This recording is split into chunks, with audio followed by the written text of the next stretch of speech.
नमस्कार, मी वृषाली कदम. एन्काउंटरमध्ये आपल्या सगळ्यांचं स्वागत आहे. आज एन्काउंटरमध्ये एक अशी आसामी आहे जे मूळचे धुळ्याचे खानदेशी यांनी महाराष्ट्राचंच नाही तर भारताचं नाव जगामध्ये प्रसिद्ध केलेलं आहे. शिल्पकलेमध्ये त्यांची तोड नाहीये. जगातलं सर्वात उंच असं सरदार वल्लभभाई पटेल यांचं शिल्प ज्यांनी साकारलेलं आहे असे आपल्यासोबत सुतार साहेब आलेले आहेत. खूप खूप स्वागत आपलं जय महाराष्ट्रमध्ये. आणि त्यांच्यासोबत त्यांचे पुत्र देखील आलेले आहेत, अनिल जी. म्हणजे खरं तर ह्यांच्या संकल्पनेमधलं जे होतं ते तुम्ही स्वतः त्याच्यावर काम करून ते अस्तित्वात आणलं असं म्हणायला हरकत नाही. मग खरं तर वल्लभभाई पटेल यांचा पुतळा असो किंवा आता नुकताच मालवणमध्ये साकारला गेलेला छत्रपती शिवाजी महाराजांचा पुतळा असो, याचं काम आपण केलेलं आहे. या सगळ्या संदर्भात आम्हाला खरं तर जाणून घेण्याचं आहे. मात्र सगळ्यात आधी तर आपल्याला आता महाराष्ट्र भूषण पुरस्कार देखील जाहीर झालेला आहे. त्याबद्दल आपले अनेक अभिनंदन आणि आम्हाला आज तुम्ही आज वेळ दिलेला आहे, आमच्या स्टुडिओमध्ये आलात, त्याबद्दल आपलं स्वागत आहे.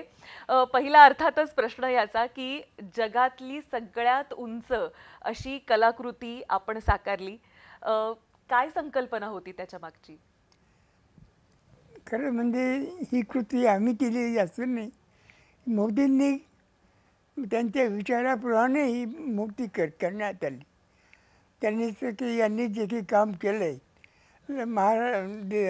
देशामध्ये लहान लहान राज्य होते ते सगळे एकत्र करून एक राज्य, तर हे फार मोठं काम केलं. म्हणून या अर्थावर, यांच्या नावावर यांचं मोठं काम केलं पाहिजे. यांनी सगळ्यात जे मोठं काम केलं त्याप्रमाणे यांची मूर्ती पण मोठी पाहिजे असं त्यांनी ठरवलं. त्याप्रमाणे मग माझं स्टॅच्यूचं एक्सप्रेशन प्रमाणे ती मूर्ती बनवली. मी त्यांचे फोटोग्राफ्सवरून त्यांच्या चेहऱ्यावरचे हावभाव काय ती किती पॉवरफुल पर्सेंटेज चेहऱ्यावर दिसून येतं की हे करणार आणि व्हायला पाहिजे. अशा चेहऱ्यावर भाव आहे त्यांचे, त्या दृष्टीने सगळे भाव आहे आणि त्याच्यामुळे महत्त्व आलं त्या संबंध फिगरला आणि संबंध बॉडीला. त्याची एक पर्सनॅलिटी दिसून येते. खरं तर आपल्याबद्दल रामसुतार साहेब म्हणायचं झालं तर आपण 100 गाठलेली आहे, 100 वर्ष पूर्ण केलेली आहेत आपण, आणि तितक्याच जोमानं आजही आपण शिल्प हे साकारत आहात. तर ही एनर्जी येते कुठून वयाच्या 100 नंतर देखील? एनर्जी म्हणजे आम्ही सुतार म्हणजे सूत्रधार. याच्यामध्ये सूत्र म्हणजे मोजमाप करण्याचं, बाप्पा सावल टेप, त्याच्यानंतर मग हे सगळं ते म्हणजे ह्याच्यात इंजिनिअरिंगचाही भाग आलाच, मोजून मापून मग कुठल्या प्रतीची आपण माती घ्यायची. नॅचरचा जो भाव प्रपोर्शन आहे बॉडीचा, ते प्रपोर्शन दाखव. समजा मनुष्य उभा राहिला, हे इक्वल टू हर एक पर्सनॅलिटी जर मापलं the same thing from here and here equal. बरोबर. ते डिस्प्रपोर्शनेट ती मूर्ती वाटली नाही पाहिजे. यासाठी म्हणून मी अनिलजींकडे येते ह्याच प्रश्नासकट की खरं तर ह्याच्यात इंजिनिअरिंगचा फार महत्त्वाचा भाग आहे. तर हे साकारताना ज्यावेळी आपल्याला सांगण्यात आलं होतं की अशा पद्धतीची भव्य दिव्य मूर्ती साकारायची आहे, तर ते आधीच सांगण्यात आलेलं की आपल्याला इतकी भव्य साकारायची आहे की ती साकारत असताना त्याची उंची वाढत गेली, की कशा पद्धतीने ती साकारली गेली, त्याच्या मागची स्टोरी नक्की आम्हाला ऐकायला आवडेल. सांगेल.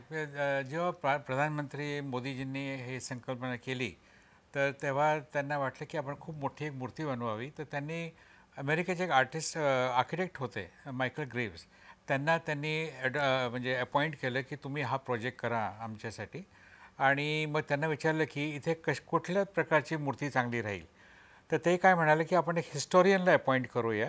आणि मग प्रिन्स्टनचे एक हिस्टोरियन आले आणि त्यांनी पूर्ण भारतभर जेवढे मूर्त्या लागल्या आहेत त्यांचे डॉक्युमेंटरी फिल्म्स बघितले, त्यांचे म्युझियम्स बघितले, त्यांची वेशभूषा काय होती ते बघितलं. आणि सगळे पुतळे बघितल्यानंतर त्यांचं म्हणणं असं पडलं की अहमदाबाद एअरपोर्टला जी सरदार पटेलची जी मूर्ती आहे, जी की आम्ही बनवली होती, ती सगळ्यात योग्य आहे, त्यांची पर्सनॅलिटीला शोभेल असं. तर त्या दृष्टीने मग ते टेंडरमध्ये असं फ्लोट केलं गेलं की राम सुतारांनी बनवलेली जी मूर्ती आहे ती सगळ्यात योग्य आहे आणि त्याच धर्तीवर हा मोठा पुतळा व्हायला पाहिजे. मग आम्हाला L&Tनी आमच्याशी कॉन्टॅक्ट केला, आपण त्यांच्यावर ॲग्रीमेंट केलं आणि तो मूर्ती मग 522 फूट उंच करण्याचं ठरलं. आणि मग त्या दृष्टीने सगळे त्याचे पहिले आम्ही 3 फुटाचं मॉडेल बनवलं, मग 18 फुटाचं मॉडेल बनवलं, नंतर 30 फुटाचं मॉडेल बनवलं, नंतर 50 फुटाचं मॉडेल बनवलं. हळूहळू त्याच्यात आणखी प्रगती करत डिटेल्स ॲड करत त्याला वाढवत गेलो आणि नंतर मग त्याची कास्टिंग करून मग इथे लावली गेली. पण हा साचा कसा बनवला गेला? कारण इतका मोठा साचा बनवणं किंवा आपल्याला बोलताना 30 फूट उंच, 40 फूट, 50 फूट उंच हे सोपं आहे, हो. मात्र ते साकारताना किती कठीण आहे आणि त्याच्यामध्ये ते आम्ही तितकं यशस्वीरित्या वर्षानुवर्ष दशकानुदशक उभं राहिलं पाहिजे ते शिल्प, यासाठी म्हणून नेमकं काय त्याच्या मागची कन्सेप्ट होती आणि हा साचा मुळात कसा बनवला गेला? नाही, खरं म्हणजे काय, हे जे प्रोजेक्ट आहे त्याच्यामध्ये आर्किटेक्ट, इंजिनियर आणि आर्टिस्ट या 3 लोकांचं जे नॉलेज आहे ते मिश्रण करून आपण हा पुतळा तयार केला. मधलं जे सांगाडा आहे तो म्हणजे स्ट्रक्चरल इंजिनियरनी पूर्ण तयार केला. तिथे जे त्या एरियामध्ये जे आपलं हवा चालते त्याचं किती वेग असतो, ते स्ट्रक्चर कसं बनलं पाहिजे आणि ते म्हणजे विंड टनल टेस्टच्या थ्रू पण करून त्याचे सगळे व्हॅल्यूज आले की कसं ब्रॉन्झ असायला पाहिजे, कसं स्टील असायला पाहिजे, मधलं कॉन्क्रीट कसं असायला पाहिजे, त्या दृष्टीने पूर्ण स्ट्रक्चर डिझाईन केलं गेलं. आणि आम्ही कम्प्युटर्सनी लहानपासून मोठं मॉडेल करता करता आणि थर्मोकोलचं मॉडेल बनवलं आणि त्याच्यावरून साचे बनवून आम्ही कास्टिंग केलं. जसं मी मगाशी म्हटलं होतं की खरं तर पुतळा बनवणं म्हणजे कला आणि अभियांत्रिकी यांचा एक संगम आहे आणि हे करत असताना तुम्हाला अशा कुठल्या गोष्टी शिकता आल्या राम सुतार यांच्यासोबत आणि कुठल्या अडचणींना देखील सामना करावा लागला की ह्या गोष्टी ह्या भारतामध्ये अधिक मुबलक प्रमाणात उपलब्ध झाल्या पाहिजेत असं आपल्याला वाटतं किंवा याचं प्रशिक्षण अधिक लोकांना आपण दिलं पाहिजे यासाठी म्हणून काहीतरी केलं पाहिजे असं आपल्याला वाटतं? असं आहे की आपण म्हणजे कलाच्या क्षेत्रामध्ये जेव्हा पण कोणी आर्टिस्ट असतं तर त्याला ॲनाटॉमीचं येतं सगळं नॉलेज असतं, पण त्याच्यामध्ये इंजिनिअरिंग कशी वापरता येईल ते म्हणजे कॉलेजमध्ये शिकवत नाहीत ते. आणि हे म्हणजे कसं आहे की मी एक आर्किटेक्ट असून मला इंजिनिअरिंगची नॉलेज असल्यामुळे आम्ही आर्ट आणि जे म्हणजे इंजिनिअरिंगचं नॉलेज आहे ते वापरून आम्ही मोठे मोठे पुतळे करतो, कारण त्याच्यामध्ये आम्हाला सगळेच काही भाव, त्याचं स्ट्रक्चरल इंजिनिअरिंग कसं असेल पाहिजे ते माहिती असल्यामुळे आम्हाला बरेच वस्तू सोपे जातात. नक्कीच हे आम्हाला तुमच्याहीकडून जाणून घ्यायला आवडेल की जेव्हा हा साचा बनत होता आणि ज्यावेळी असं ठरत होतं की आता इतका भव्य दिव्य पुतळा बनवायचा आहे, तर त्याचे जे एक्सप्रेशन्स होते सरदार वल्लभभाई पटेल यांचे एक्सप्रेशन्स, कारण कसं आहे पुतळा जो आहे हा त्या व्यक्तीचं व्यक्तिमत्व दाखवत असतो, त्यांच्या चेहऱ्यावरचे हावभावच ती व्यक्ती त्यांच्या काळामध्ये कशी होती हे निदर्शनास आणत असतं किंवा प्रथम दर्शनी दाखवत असतं. तर मग हे साकारणं किती कठीण होतं आणि पॉवरफुलनेस, चेहऱ्यावर पॉवरफुलनेस, ही माणसामध्ये पॉवर पाहिजे आणि ते करणार हे एक्सप्रेशन असतात. पण मग अशा ज्या बाबी टिपायच्या असतात, आता त्यांचं सरदार वल्लभभाई पटेल यांचं अतिशय करारी असं व्यक्तिमत्व होतं आणि नेतृत्व होतं. तर असं असताना तो करारीपणा दर्शवण्यासाठी म्हणून मग कपाळातल्या ललाट रेषा असो किंवा चेहऱ्याचा असा कुठला भाग असतो की जिथं तुम्हाला म्हणजे ते अधिक डोळ्यांचा भाग असेल की जिथं तुम्ही अधिक काम केलं, तसं तुमचं म्हणणं आहे रामसुतारजी? एक्सप्रेशन्स दाखवताना सरदार वल्लभभाई पटेल यांचे निनाळे फोटोग्राफ्स, निनाळे पुष्कळ फोटोग्राफ्स आहेत. आय स्टडी या फोटोमध्ये क्या एक्सप्रेशन आहे, या फोटोमध्ये काय expression, what is the changes, what is the changes, so many they are there are so many we have to study that and put it. त्या म्हणजे खरं म्हणजे काय, जेव्हा आपल्याला कुठलाही पुतळा करतो आपले वेगळे त्यांचे फोटो असतात, साईडचे असो, समोरचे असो, आणि कुठे जे कुठल्या परिस्थितीमुळे ते कुठे चालतात आहे त्यांचं सरदार पटेल म्हणजे आयरन मॅन. आयरन मॅन म्हणजे त्यांचा एक गोल होता की आपल्याला, तर त्यांचे असे फोटोग्राफ्स आम्ही सिलेक्ट केले की त्यांच्या चालण्याची ढब काय आहे, कपडे कसे, शॉल कशी आहे आणि त्यांच्या चेहऱ्यावरचे एक्सप्रेशन आम्ही स्टडी केले. म्हणजे मसल्स कसे आहेत, म्हणजे कपाळावर समजा काही लाईनी आहेत तर म्हणजे खूप विचार करतात ते. असे जे सगळे आणि मग जे गव्हर्नमेंटने सांगितले की कुठला फोटो वापरायला पाहिजे त्यालाही कंबाईन करून आम्ही ते फोटो बघून ते सगळे एक्सप्रेशन आणले त्याच्यामध्ये. नाही पण जसं मी म्हटलं की ह्याचं सिलेक्शन होत असताना पंतप्रधान नरेंद्र मोदी यांच्याशी आपला किती संवाद झाला किंवा अमित शहा यांच्याशी काही संवाद झाला होता का? नाही, त्याच्यावर नाही झालं. म्हणजे आपले ते ट्रस्टचे लोक जे होते, कला संचालनाचे आपले मुंबईचे लोक होते आणि खूप हिस्टॉरियन्स होते. त्यांचे नातू पणतू पण होते, ते येऊन बघायचे आणि त्यांनी सजेस्ट केलं की याला असं असायला पाहिजे. एक डोळा मोठा आहे, छोटा आहे, त्यामुळे असंच होतं त्यांचं. आता एजमुळे त्यांचं जे फरक पडला असेल त्यांनी ते सांगितलं आणि आम्ही ते सगळे इन्कॉर्पोरेट करून मग ते आपल्याला मूर्तीचं फायनल केलं. बरं हा प्रश्न सगळ्यांनाच पडतो की एखादा पुतळा असेल, एखाद्या महापुरुषाचा पुतळा जर बनवायचा असेल, साकारायचा असेल तर त्यामध्ये आपण मग कुठले धातू वापरतो? कारण तो जो पुतळा असतो हा कायम त्याचा संपर्क हा गतिमान हवेशी येत असतो, पावसाशी येत असतो, कडक उन्हाशी येत असतो. तर मग अशा वेळी आपण कुठले धातू प्रिफरेबली वापरत असतो? सरदार पटेलमध्ये एक धातू वापरला गेला C903 ब्रॉन्झ. त्याच्यामध्ये 88% कॉपर असतं, 8% टिन असतं आणि 4% झिंक असतं. ते खूप हार्ड मटेरियल आहे. जनरली हे मटेरियल जे आहे आपल्या जे बोटी असतात त्याचे जे प्रोपेलर असतात त्याच्यामध्ये पण वापरतात, कारण ते खूप हार्ड असतं. म्हणून मग इतक्या वेगावर जे हवा येते त्याला सांभाळून ठेवण्यासाठी, त्याला टक्कर देण्यासाठी हा हे जे मेटल आहे ते वापरले गेले याच्यामध्ये. आणि आतमध्ये स्टीलचं स्ट्रक्चर आहे आणि त्याच्यामध्ये एक कॉन्क्रीटचा कोर आहे जे पूर्ण स्ट्रक्चरचं लोड जे आहे ते पूर्ण जमिनीमध्ये घेऊन जातं. आणि म्हणजे गुजरातच्या केवडिया इथं हा पुतळा साकारण्यात आलेला आहे आणि तिकडचं जर हवामान पाहिलं तर उष्ण आणि थोडंसं दमट असं ते हवामान आहे. मग त्या हवामानाला साजेसं असं आपण त्याचाही अभ्यास केला जातो हवामानाचा? हो, ते म्हणजे इंजिनियर्स आहे, IIT आहे, असे वेगवेगळे फर्म्स आहेत जे याच्यासाठी टेस्टिंग करतात आणि रेकमेंड करतात कुठलं मेटल वापरले पाहिजे. नक्कीच. आता हवामानाचा विषय आलेलाच आहे आणि जसं आपण मालवणात म्हणजे देखील छत्रपती शिवाजी महाराजांचा पुतळा साकारलेला आहे. तर आत्ता हा जो पुतळा साकारलेला आहे आपण ह्याचं काय वैशिष्ट्य किंवा आपल्याला हे साकारताना जाणवलं की इथं आपण कुठल्या गोष्टींवर अधिक भर दिला? कारण इथं खारी हवा अधिक आहे. हो. तर IIT कडून आम्हाला म्हणजे IITला जेव्हा सांगितलं की असं आम्ही स्ट्रक्चर डिझाईन करतो आहे आणि ते कुठला ब्रॉन्झ वापरायला पाहिजे, मग त्यांनी रेकमेंड केलं की C903 म्हणजे जे सरदार पटेलच्या स्टॅच्यूमध्ये वापरला तेच मेटल वापरायला पाहिजे. आणि पण आतलं स्टील जे आहे ते आम्ही SS316 वापरलं आहे. म्हणजे खूप चांगलं हार्ड स्टील आहे ते आपण वापरलं त्याच्यामध्ये. म्हणजे त्याच्या म्हणजे गंज नाही लागणार हवेमुळे आणि ब्रॉन्झ व्हायला नको.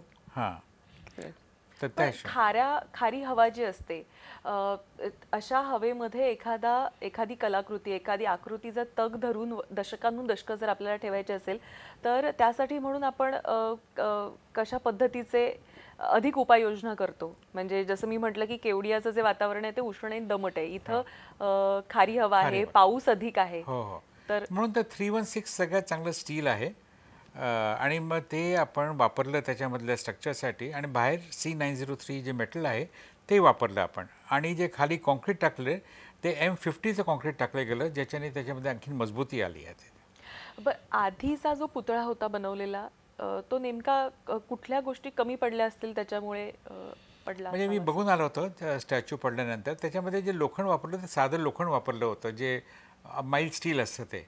त्याच्यामध्ये म्हणजे स्ट्रेंथ नव्हती, त्यामध्ये वेल्डिंगही भरपूर नव्हती. जसे कंटिन्युअस वेल्डिंग असायला पाहिजे त्याला मजबूती आणण्यासाठी. आतले मेंबर्स पण खूप वीक होते म्हणून तो पायाजवळ तुटला आणि पडला तो हवाच्या वेगाने.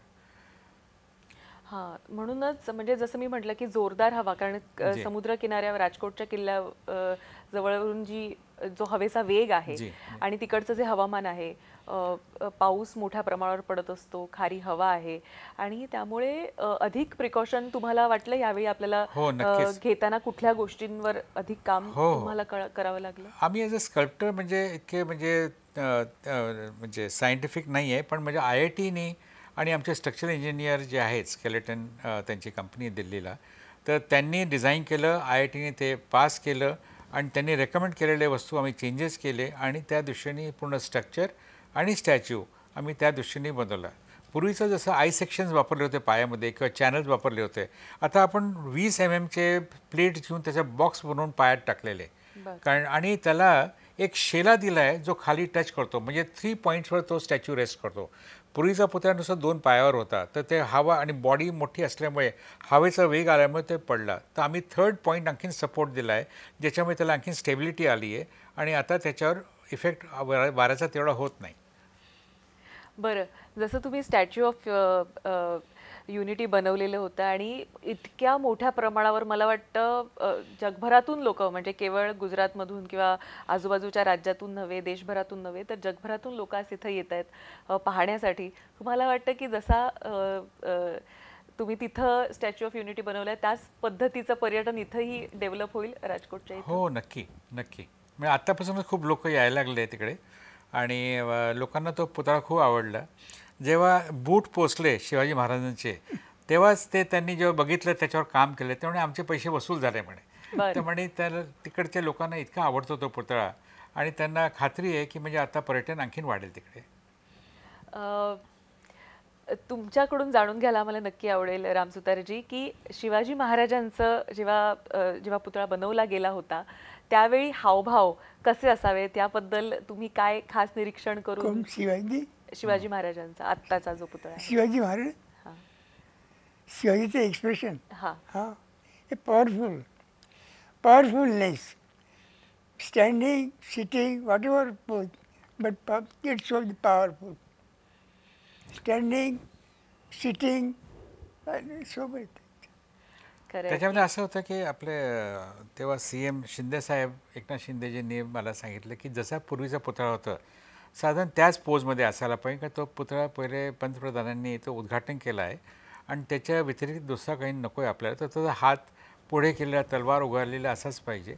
तर आम्ही त्याच्यामध्ये यंग आणि त्याच्यामध्ये जो राजाचे भाव असतात, म्हणजे आपण समुद्राकडे बघतोय आणि आपण ललकारतोय जे कोणी शत्रू येईल, त्या दृष्टीने त्याची पोज दिलेली आहे. म्हणजे त्यांना पाहून लोक भिणार, ही पोज असते असं ते. नक्कीच. या व्यतिरिक्त देखील मला वाटतं इंदू मिलमधला स्टॅच्यू ऑफ इक्वॅलिटी ह्याच्यावर देखील आपण काम करत आहात, तर ते कुठपर्यंत आलेलं आहे आणि कशा पद्धतीचं असणार आहे? ते देखील असंच भव्य दिव्य असेल नक्कीच, पण ते कशा पद्धतीचं असणार आहे? ते पण 350 फुटाचं आपलं स्टॅच्यू असणार आहे. त्याखाली 100 फुटाची बिल्डिंग आहे जिथे म्युझियम असणार आहे आणि आपले जे रेग्युलर पोज, लोकांना ती पोज खूप आवडते, म्हणजे पार्लिमेंटकडे असं बोट दाखवताना आणि हातात कॉन्स्टिट्यूशन घेतलेलं आहे, तर तीच पोज त्यांनी सिलेक्ट केली होती. आणि त्या दृष्टीने आम्ही एक दिल्लीलासुद्धा 2-3 ठिकाणी स्टॅच्यूज लावले आहेत. म्हणजे 15 जनपथला आहे आणि आणखीन अलीपूर रोडला आहे. तर तिथे स्टॅच्यू जो बघितला होता तो सगळ्यांना आवडला. त्याचप्रमाणे आपण आता एक 25 फुटाचा पुतळा केला होता, जे की अप्रूव्ह झाल्यानंतर आपण त्याला मोठं केलं आहे आता आणि त्याचे आता 160 फुटापर्यंत आमचा थर्मोकोलचा स्टॅच्यू झालेला आहे आणि त्यापैकी आता 25 फुटापर्यंत ब्रॉन्झ कास्टिंग झालेली आहे. म्हणजे 2 बूट आपले कंप्लीट झालेले, जे आपण 6 डिसेंबरपर्यंत इथे आणून इथे प्रदर्शित करणार आहे. आणि त्याच्यामध्ये तुम्हाला सांगायचं म्हणजे इम्पॉर्टंट वस्तू कशी आहे की 1 बुटाचं वजन 22 टन आहे. बापरे. आणि त्याची लांबी जी आहे ती 65 फूट आहे, रुंदी 35 फूट आहे, म्हणजे खूप मोठा आहे. आणि जेव्हा जसं सदाफडीच्या सँडलच्या जवळ जाऊन लोक आश्चर्यचकित होतात, तसंच आंबेडकर साहेबांचे जे बूट बघतील त्यांनाही आश्चर्य वाटेल की म्हणजे हां. नक्कीच.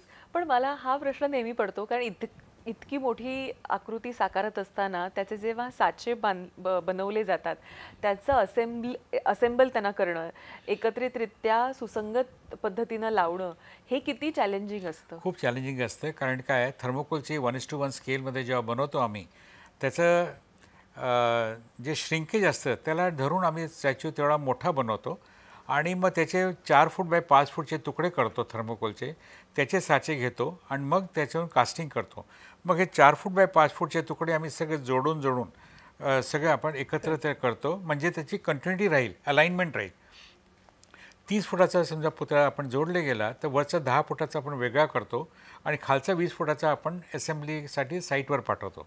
त्याचेही मग मोठे मोठे तुकडे करून म्हणजे साधारण ट्रकमध्ये बसतील असे ट्रेलरमध्ये येत असे सगळे तुकडे, मग ते मोठे तुकडे आपण आणणार आणि इथे आतल्या स्ट्रक्चरच्या अवतीभोवती हे सगळे ब्रॉन्झचे लावून त्याला वेल्डिंग करणार. ह्या वेल्डिंगला किती वेळ लागत असेल हा एक प्रश्न आहे. आणि जसं त्यांनी म्हटलं की एक साचा ते बनवत असतात मनामध्ये त्यांच्या की शोल्डर लाईन अशी असली पाहिजे, पायांचा भाग असा असला पाहिजे किंवा त्या अलाइनमेंट त्यांची अशी असली पाहिजे. तर हे प्रत्यक्षात साकारताना जसं मी मगाशी म्हटलं की त्यांच्या मनातली जी कलाकृती आहे खरं तर तुम्ही अस्तित्वामध्ये घडवताना आम्ही तुम्हाला पाहिलेलं आहे. तर हे किती जोखमीचं असतं की त्यांनी जे एक शिल्प त्यांच्या मनामध्ये कोरलेलं आहे ते असं अस्तित्वामध्ये आणणं. त्यांचं म्हणजे जेव्हा मॉडेल बनवत असतात ते नेहमी बरोबर असतात आणि ते बघतात की पूर्ण बॉडीचा बॅलन्स बरोबर आहे की नाही, कुठून सेंटर लाईन जायला पाहिजे. आणि मोठा पुतळा जेव्हा बनवतो, जे 25 फुटाचा आम्ही मॉडेल बनवलं त्याच्यामध्येही सेंटर लाईन सगळीकडून मार्क केलेले आहेत. या सेंटर म्हणजे आपल्या कानाचा जो हा भाग असतो इकडचा तो बरोबर आपल्या हिल्सपर्यंत एक स्ट्रेट लाईन येते आपण उभं राहिलं की. तर ते सगळे आणि ॲनाटॉमी जी असते म्हणजे आपलं समजा डोकं समजा 9 इंचाचं असलं तर 7.5 पट समजा आपण केलं इंडियन ॲनाटॉमीच्या हिशोबाने तर स्टॅच्यू बरोबर तेवढा उंचीचा बनतो. तर हे सगळं आपण मोजमाप घेऊन करतो स्टॅच्यू. नक्कीच. जसं मी म्हटलं की ते साकारताना आम्हाला म्हणजे साकारल्यानंतरची जी कलाकृती आहे ती सगळ्यांनाच प्रशंसनीय आहेच पण आश्चर्यचकित करणारी देखील आहे की इतका मोठा भव्य दिव्य असा पुतळा हा वर्षानुवर्ष दशकानुदशकं खरा तर उभा आपल्याला आपण पाहत असतो. आणि ज्यावेळी स्टॅच्यू ऑफ युनिटी बनवायचा हा कन्सेप्ट समोर आली होती तेव्हा जगातली सगळ्यात उंच बनवायची आहे.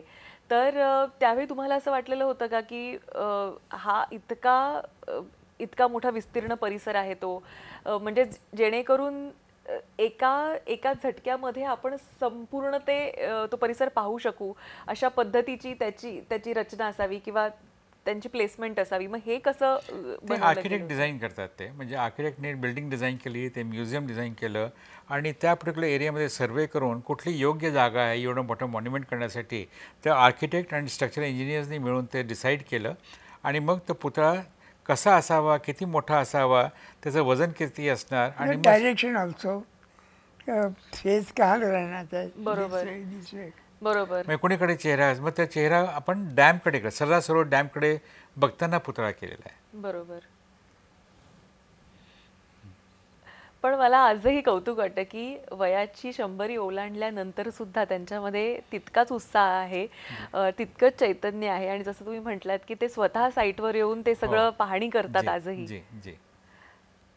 आणि काही चुकलं किंवा त्यांच्या मनासारखं नाही झालं तर चेंजही करायला लावतात. हो ना, आम्ही करतो ना. म्हणजे फॉर्च्युनेटली कसं आहे की लहानपणापासून माझं आणि वडिलांचं म्हणजे वेवलेंथ एकसारखी, विचारसरणी एकसारखी, ॲप्रिसिएशन करण्याचे जे आपलं जे चॉईसेस असतात ते एकसारखे असल्यामुळे आमचं खूप चांगलं जमतं. आणि दुसरं म्हणजे त्यांचे विचार माझे विचार एकसारखे असल्यामुळे आम्ही जे पण मॉन्युमेंट्स करतो ते म्हणजे योग्य त्यांच्या आर्टिस्टिकप्रमाणे आणि माझ्या आर्किटेक्चर आणि आर्टिस्टिकप्रमाणे जे करू शकतो. कॉइन है 2 पहलू. कॉइन है बरोबर. पण आर्टिस्टिक अँड आर्किटेक्चर द 2 पहलू. पण ह्याच्यामध्ये जनरेशन गॅप तुम्हाला वाटत नाही का की बघा आता नवीन जनरेशन असते त्यांना नवीन टेक्नॉलॉजी किंवा नवीन काहीतरी आपण प्रणाली ह्याचा वापर करावा असं वाटत असतं. तर असं कधी होतं का की ते ट्रेडिशनली तुम्हाला सांगतात की असं आपण बनवूया आणि तुम्ही काही त्यांना माहिती आहे की समजा मी काही विचार केला आहे नवीन टेक्नॉलॉजी म्हणजे कम्प्युटर, 3D स्कॅनिंग किंवा नवीन टाईपच्या भट्ट्या लावणं, त्याच्यामध्ये काही इन्व्हेस्टमेंट असतं. मी जे सांगितलं त्यांनी ते ऐकलं आणि आपण त्याच्याने करता करता त्यांनाही आढळलं की म्हणजे नवीन टेक्निक आल्यामुळे आपण किती लवकर काम करू शकतो आणि किती प्रिसाईज करू शकतो ते त्यांनाही कळलं. आणि आता सगळे पुतळे त्याच याच्याने प्रोसेसने आम्ही करतो.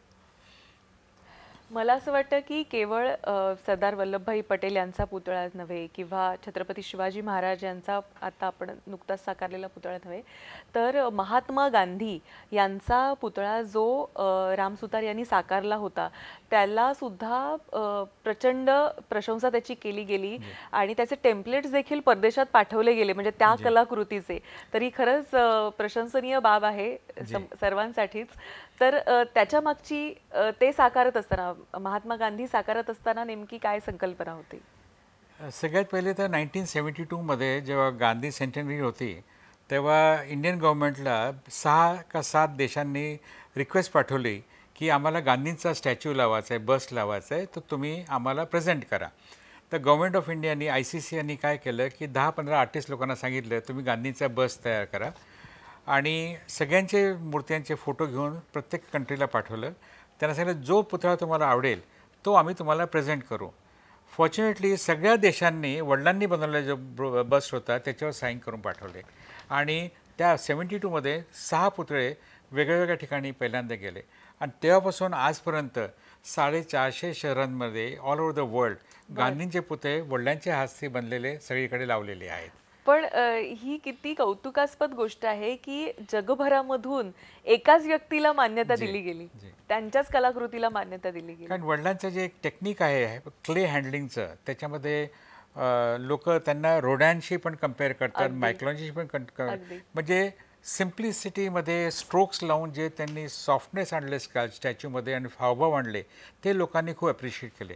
आज पण बरेचसे जे देश आहेत ते वडिलांचे स्टॅच्यूज बघून सांगतात की आम्हाला राम सुतारांच्या हाताचाच पुतळा पाहिजे.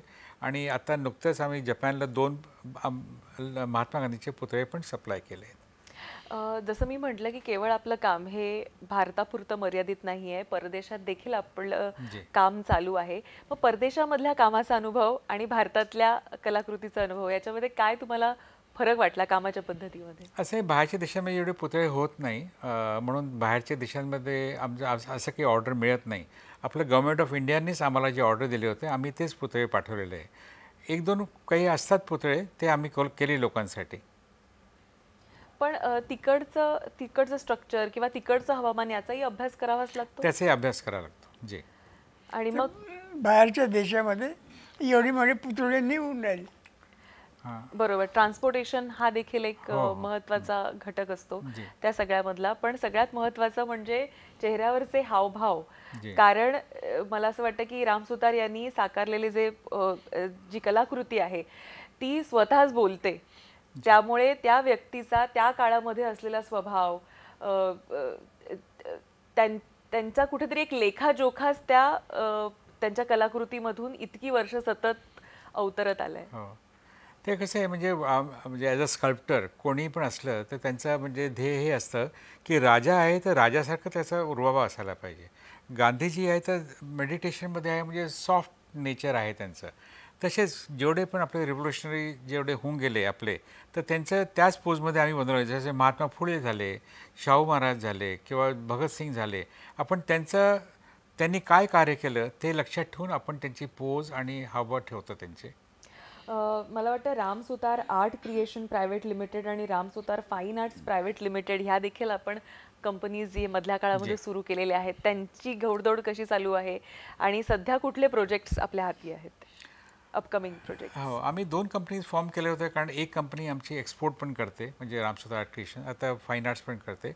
पण आमच्या अशा 2 कंपनीज बनवल्या होत्या आणि आता आम्ही आपल्या आंबेडकर साहेबांचा पुतळा तर करतोच आहे. त्याशिवाय आपण गोव्याकडे साऊथ गोवा म्हणजे गोकर्ण मठ म्हणून आहे, तिथे रामाची 65 फुटाची मूर्ती आपण करतोय उभी. ती म्हणजे त्यांच्या मठमध्ये लागणार आहे. 51 फुटाचे रामाची आणखीन मूर्ती बनते वेगळ्या प्रकारची, ती बरेलीला लागणार आहे. त्याशिवाय आपल्याला बरेचसे म्हणजे 10-12 फुटाचे पुतळे सुरूच असतात नेहमी. शिवाजी महाराज आहेत, तर पुण्याला पण काही कामं आणखीन निघतात आहे, ते पण आपण करणार आहोत. मला एक विचारायचं होतं की ओव्हरऑल ही जी इंडस्ट्री आहे, म्हणजे आता राम सुतार यांचं नावच इतकं मोठं आहे, त्यांचं क्रिएशन इतकं मोठं आहे की ते जगात सगळ्यांनीच त्याला मान्यता दिलेली आहे.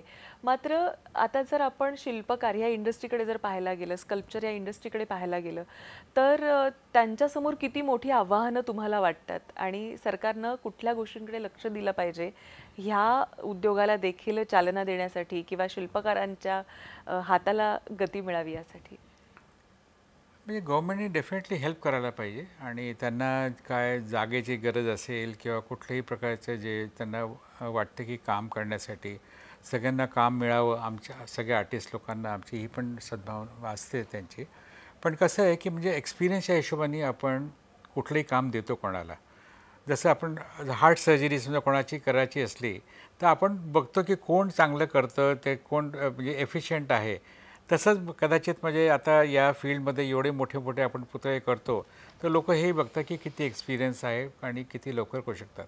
मालवणचा पुतळा जो आहे इथं लोकांनी सांगितलं 1 वर्ष लागेल आम्हाला. आम्ही तो 6 महिन्यात केला, कारण आपलं इन्फ्रास्ट्रक्चर एवढं मोठं आहे, त्या दृष्टीने आपल्याला ते लोक करता येतात. आणि गव्हर्नमेंटचे तर साथ कुठल्याही आर्टिस्टला असायला पाहिजे, कारण शेवटी आर्टिस्ट लोक मग त्यांच्या हेल्पशी वाढू शकतील. नक्कीच हे सगळं करत असताना मला नक्कीच जाणून घ्यायला आवडेल की राम सुतार यांना फावल्या वेळामध्ये काय ऐकायला आवडतं, गाण्याची आवड आहे त्यांना.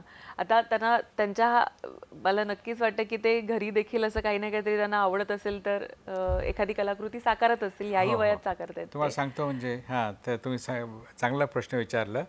तर औरंगाबादला नदीमध्ये असे खडे खूप सापडले वडिलांनी. त्यांनी ते औरंगाबादची नदी आहे ना, त्या नदीमध्ये तऱ्हेतऱ्हेचे खडे मिळतात. बरं पॉलिश तऱ्हेतऱ्हे कलरचे, बरं आणि कलरचे नाईड्रॉ. मग त्यांनी काय केलं, प्रत्येक दगडा जेव्हा फावला वेळ असतो ते प्रत्येक दगडाला बघतात, त्यांना काय दिसतं ते पेननी त्याच्यावर नुसतं ड्रॉइंग करतात. मग त्याचा कोणी म्हातारा माणूस दिसेल किंवा आई आणि एक लहान मुलगा दिसेल किंवा बाई घुंगट घातलेली असेल, असे बरेचसे वस्तू जो 1000 लहान लहान दगड त्यांनी करून ठेवलेले जे आमच्या स्टुडिओमध्ये डिस्प्लेड आहे. आणि आजही ते स्वतःही करतात ते जेव्हा पण वेळ असतो. म्हणजे हा एक छंद आहे त्यांना. त्यांचं म्हणणं आहे change of subject is relaxation. बरं म्हणजे मोठ्या मूर्तीला साकार करताना जर ते थकले येऊन बसतात तर त्यांचं एक छोटं कॉट लावलेलं आहे, तिथे बसले की मग ते काय नाही जसं पिस्ता घालतात त्याचे जे टर्फलं असतात त्याच्यावर वेगवेगळे चेहरे त्यांनी बनवले. तेही 1001 चेहरे असे बनवून ठेवलेले त्यांनी.